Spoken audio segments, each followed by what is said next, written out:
Hey guys, it's Andy and Davis. here again to show you a little bit of stuff about our visuals role. And now this visuals role is operates on CG3, and what it is we use software called Resolume Arena, and it provides all background visuals and pixel bar visuals that you see during a worship experience. And so we're just going to kind of walk you through a little bit about the operation of this visuals role and kind of what that might look like on a Sunday morning worship experience.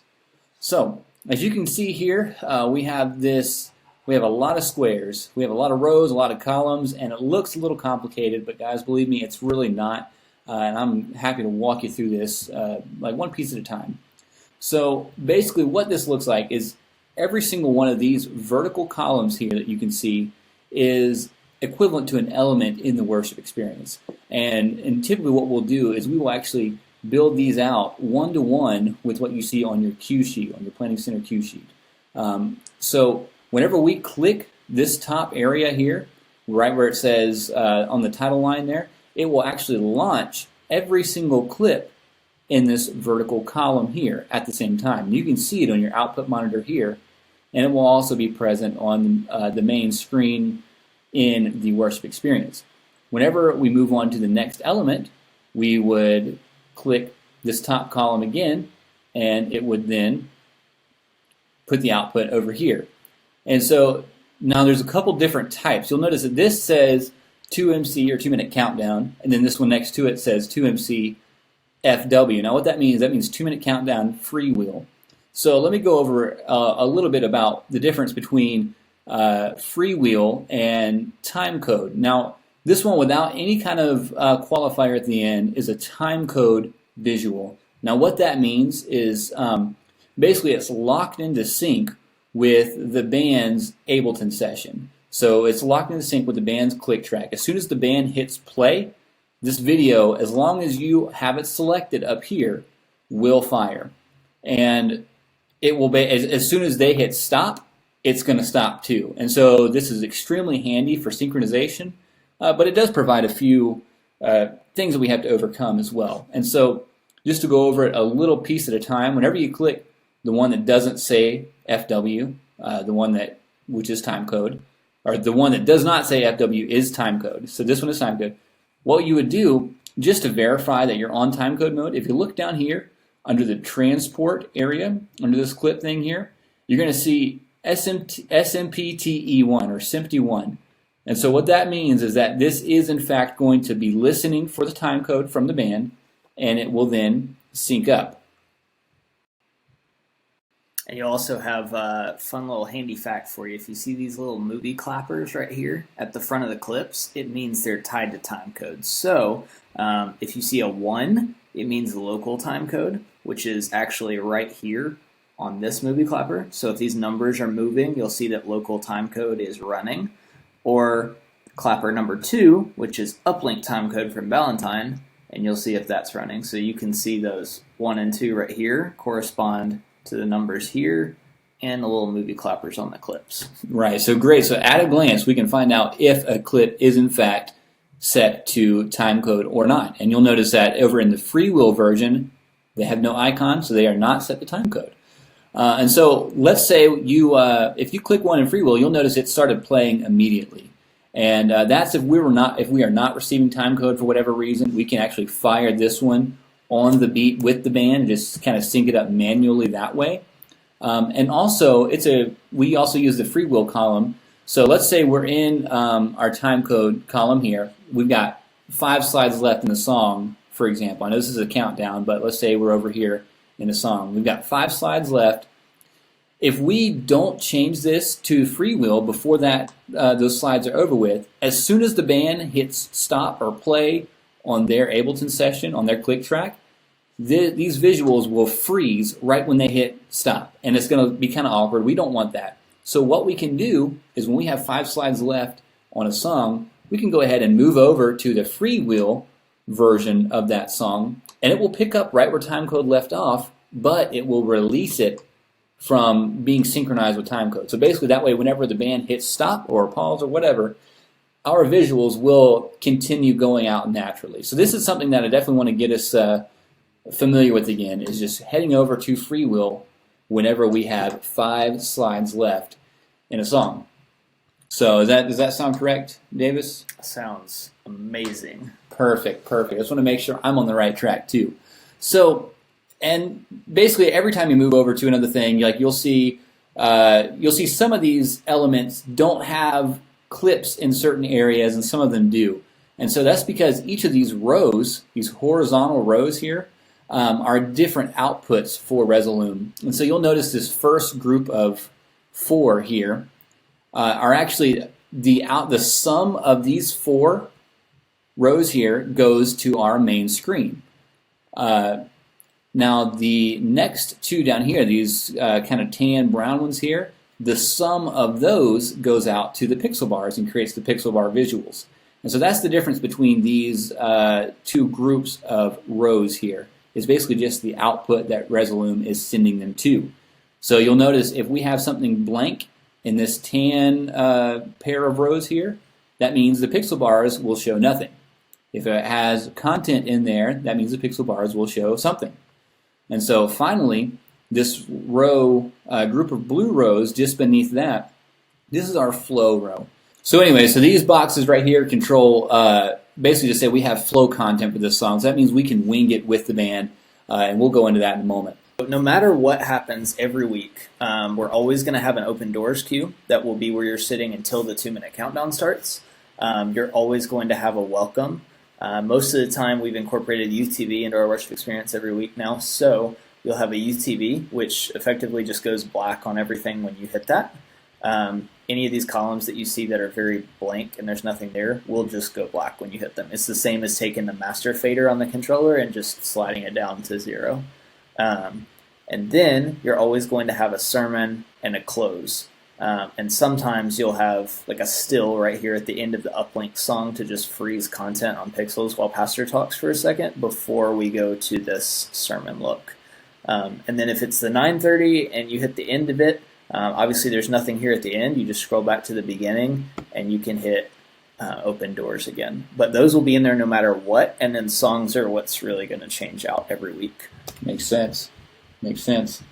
So, Davis, what are some potential troubleshooting things we might run into with Resolume? So, as you can see, we have a handy-dandy little Resolume controller here. This thing does a lot of cool stuff, and as you can tell, there's a lot of faders that aren't labeled. So there's a handy little sheet that will actually tell you on a Sunday what each fader does. Andy's pulling it out right here. Oh, look at this. It's amazing. This beautiful. Is your sheet.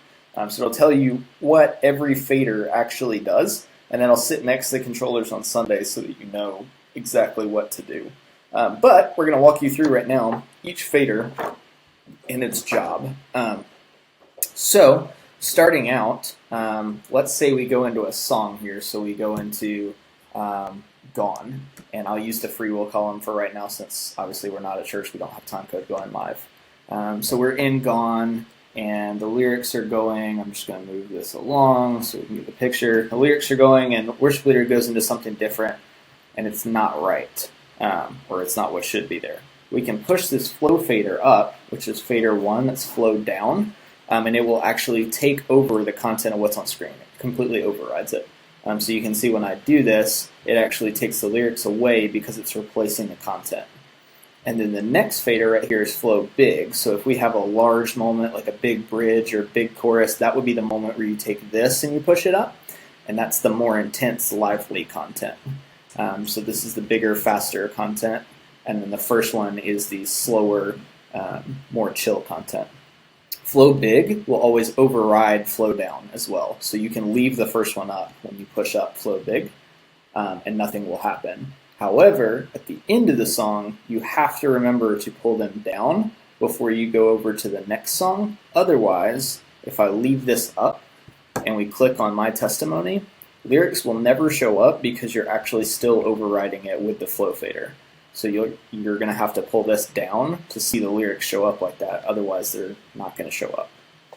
So flow big is number 2, and flow down is number 1. We actually have 4 flow faders. We don't use 3 and 4, but built it with the capacity one day to hopefully have additional flows. So flow down, flow big. The next ones that you're going to use are these ending 4. So I'll work from the end because it's probably the easiest way to do this. This is your master fader down here. So your master fader will control opacity of everything on screen and on pixels, all of it. So if you pull this guy down, it's going to black everything out no matter what. So if we go into an impromptu video or need to black out lights quickly, this is your way to black out screen and lights all at the same time. Now, one thing to keep in mind is the speed at which you do this fader is the speed at which everything happens live in the experience. So sometimes it's going to be very appropriate to do that nice and slowly, and there are other times where it's going to be appropriate to just shoot that up or down. So keep that in mind when you're moving that fader, because it will be that same speed live. The next one over is your lyric fader. So if we have lyrics going here in this song, you can actually take those out at any time with this second to last fader. Same thing, the speed at which you do it is the speed at which it's live. And then this one right here is going to be your pixel bars. Just kidding. We're going to edit that out. This is your main screen visuals to get rid of those. And this is your pixel bars right here to take pixels in and out. So master fader, lyrics, visuals, pixel bars. So if you wanted to drop pixels or bring them up or just take away visuals but leave the pixels, we will rarely ever use the visuals fader. We will most of the time just use pixels, lyrics, and master fader. So those are what each of those do. You can also, if you want to have some fun with Resolume, if you scroll down here, there's this little transition and duration box right here. This last little knob here on the controller actually sets that fade time. And so what happens is when you click from one song or one column to the next, this duration is how long that fade is. We typically keep it right here around 2 seconds. It doesn't have to be exact, but if it's 2.00 something, that's close enough. So that usually stays around 2 seconds, but if we wanted to make it a longer or a shorter transition, you can use this knob to change that dial as well. And then a couple other handy tricks here. To change columns, you can use these little arrows to just tap and go between your columns, so you don't have to click with the mouse if you don't want to. So you can just use the controller for everything. And if you hit this little set button, it will jump you right to the 2-minute countdown at the beginning of the worship experience. Nice. So you can just hit set and bam, you're ready to start. And then just use your arrows to go through. And the arrows are especially handy when you're in a song and then you want to go 5 slides and then bam to the welcome.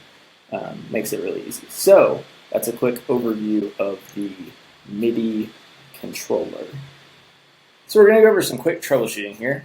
So let's say we're going along and Gone, and the lyrics, the version that the band is doing for some reason is not matching the lyrics that are on the screen. The arrangement isn't right, but we don't have another one to pick from. So our option would be we take this lyric fader right here and we drop lyrics out, and then we will go ahead and key them on from CG1. So if your director ever asks you to take off lyrics on Resolume, all you have to do is drop that 7th fader right here.